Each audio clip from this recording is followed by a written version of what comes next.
मैं personal finance पर एक सीरीज़ बना रहा हूँ जिसमें हम बात करेंगे उन रियल लाइफ मनी मैनेजमेंट की, पैसे की मैनेजमेंट की, जो हर लेवल के लोगों के काम आएंगी।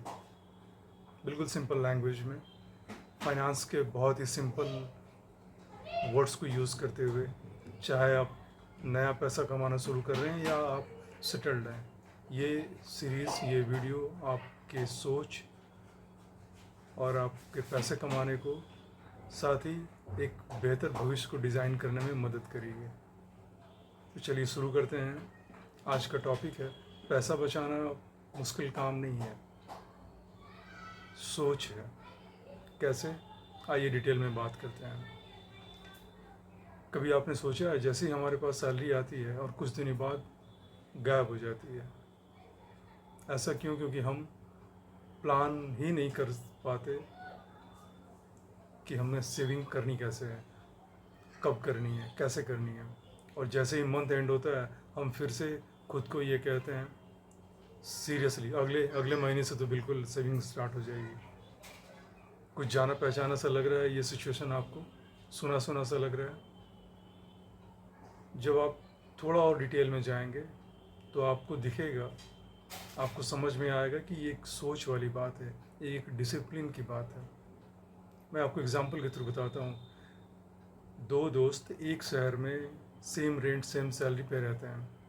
एक की सैलरी जैसे ही क्रेडिट होती है उसके अकाउंट में, वो 10 से 20% अपने दूसरे सेविंग अकाउंट में ट्रांसफ़र कर देता है ऑटो डेबिट के माध्यम से। और दूसरा सिर्फ ये कहता है सैलरी कम है, मैं नहीं कर सकता या बाद में देखूंगा। इसके लिए आपको चाहिए कि हर बैंक ने स्टैंडिंग इंस्ट्रक्शंस की फैसिलिटी दे रखी है, आपको उसे एक्टिवेट करना है, सिर्फ 2 मिनट लगते हैं। जैसी सैलरी आएगी उसमें से जो भी अमाउंट आपने डिसाइड किया हुआ है, एग्जांपल 10% या 20%, वो ऑटोमेटिकली क्रेडिट हो जाएगी आपके दूसरे अकाउंट में। आप उस अकाउंट का कोई दूसरा नाम भी रख सकते हैं। जैसे एग्जांपल के तौर पे मैं अगर आपको सजेस्ट करना चाहूँ तो रख दीजिए डोंट टच दिस अकाउंट। आप कोई भी नाम दे के रख सकते हैं। तो मकसद ये होता है कि पहले आप इस शुरुआत को समझिए कि ये एक डिसिप्लिन है। अब जिस दोस्त की एग्जांपल को हमने कोट किया है, 1 साल बाद उसके पोर्टफोलियो में काफ़ी इंक्रीज़ देखने को मिला, और दूसरा अब तक ये कह रहा है कि उसकी सैलरी कम है, वो नहीं कर सकता। मतलब क्या है? मतलब सेविंग की नहीं है, इरादे की है। उसने डिसाइड ही नहीं किया कि मुझे सेविंग स्टार्ट करनी है। तो डेफिनेटली ये गैप तो दिखेगा ही। अब दूसरा सवाल ये आता है कि इस क्या करें अपने इस हैबिट को या इस सोच को ठीक करने के लिए। मैं आपको 3 स्टेप बताता हूँ। पहला, जैसी क्रेडिट सैलरी होती है आपके सेविंग अकाउंट में, आप उसका 10 और 20% अपने दूसरे सेविंग अकाउंट में ऑटो डेबिट कर दिया करें। दूसरी चीज़, ये जो फ्री के और सब्सक्राइब आपने कर रखे हैं, बहुत सारे सब्सक्रिप्शंस ले रखे हैं, इसको आप बंद कीजिए। क्योंकि फॉर एग्ज़ाम्पल अगर आप 100 रुपये बचाते हैं तो इसको समझिए कि 100 रुपये आप कमाते भी हैं। तीसरी चीज़, विजुअलाइज करिए अपने फ्यूचर को। यहाँ भी एक एग्ज़ाम्पल देना चाहूँगा। जैसे आपको अपने गोवा ट्रिप के लिए पैसे चाहिए, तो आप सेविंग स्टार्ट कर दीजिए, उसका नाम आप इमरजेंसी फ़ंड रख सकते हैं।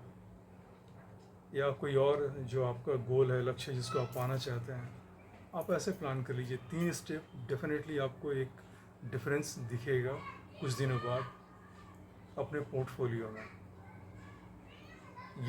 ये जो सेविंग की हैबिट है ना, ये एक माइंडसेट है, एक सोच है, ये इमोशनल डिसीजन होता है। अगर आप इसको लॉजिक से लिंक करके देखेंगे तो दिमाग हमेशा लॉजिक से भागना चाहता है, लेकिन जैसे इसको आप एक फ्रीडम फंड के तौर पे समझेंगे तो ऑटोमेटिकली आपका सेविंग स्टार्ट हो जाएगा।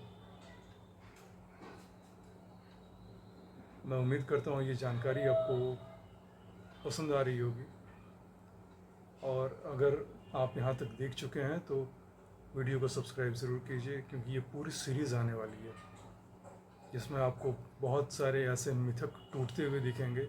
आपको लगेगा कि ये तो मैं जानता था, मैं कर क्यों नहीं रहा था। तो ये क्लैरिटी आपको मिलेगी। ये पर्पस है मेरा इस वीडियो को, ये सीरीज़ को लाने का, ताकि आप जब वीडियो देख करके जाएं तो एक क्लैरिटी पॉइंट लेकर के जाएं। अगर अच्छा लगा हो तो लाइक कीजिए, सब्सक्राइब कीजिए, शेयर ज़रूर कीजिए, कमेंट करके ज़रूर बताइएगा कि आप इससे किस हद तक सहमत हैं। आज के लिए, अभी के लिए बस इतना ही। नमस्कार।